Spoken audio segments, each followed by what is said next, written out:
And now, your Midday Ark-La-Miss news update. Good afternoon. Thanks for tuning in to NBC News Daily. I'm Haley Hines with your Midday Ark-La-Miss update. A complaint filed on behalf of detainees at the Wynn Parish Correctional Center by multiple human and immigrant rights organizations alleges serious abuse and medical neglect against detained immigrants. The document states that on January 26, detainees were allegedly participating in a peaceful demonstration and hunger strike to protest the conditions at the center. The complaint states that immigration and customs enforcement officers and contractors, quote, violently attacked a dorm of approximately 200 people with pepper spray, end quote, then left and cut the power and water to the dorm.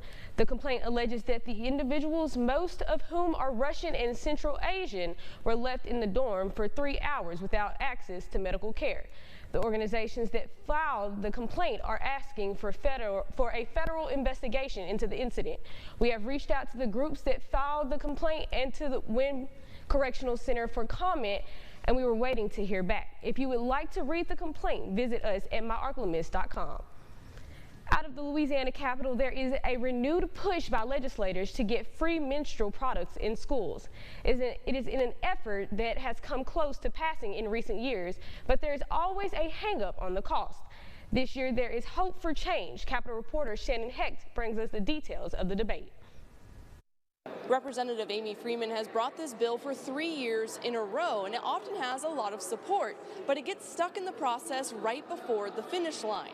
This year, she's hoping to find funding and get it to the governor's desk. HB 310 looks to put free tampons and pads into easily accessible places for students and schools. A number of young women came to the Capitol to share how important it is for them and their peers to have the products where they can get them without embarrassment. And it goes beyond just like being at school and not having these products. Some students, in fact, students that I know personally, do not have access to these products in their home environments, and school is one of the only places that they can access these products. Representative Freeman has brought the bill multiple times, and it passes out of the money committees with support, but it is never taken up on the Senate floor in time to get to the finish line. The bill is estimated to cost about $712,000 a year, and schools only have to implement it if the state allocates the money. I'm committed to trying to find an answer, and I would like it to be a funded answer. A principal from Caddo Parish explained how they have a similar program in place, but talked about how some schools wouldn't be able to afford to do it without the state money. The bill passed out of the Education Committee and has a long way to go before the end. The bill now goes to House Appropriations, where they will discuss the cost attached to this bill. For your local election headquarters, I'm Shannon Hecht. And now, exclusive Storm Tracker Doppler weather with meteorologist Chase Ward.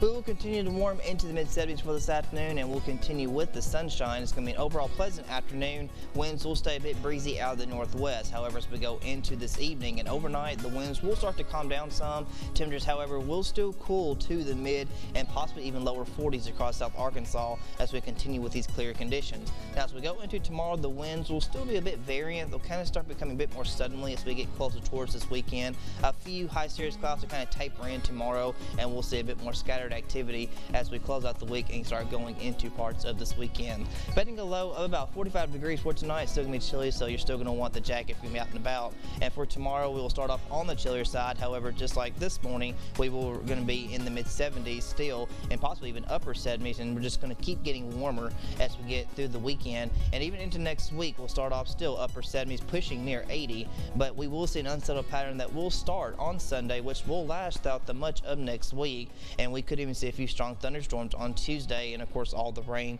and cloud cover. We could potentially see the altering of the viewing of the solar eclipse on Monday, so might not get to see much of that, unfortunately. However, we won't see a whole lot of variation in these temperatures. We'll kind of just stay mid-70s with overnight lows staying mainly in the mid-60s.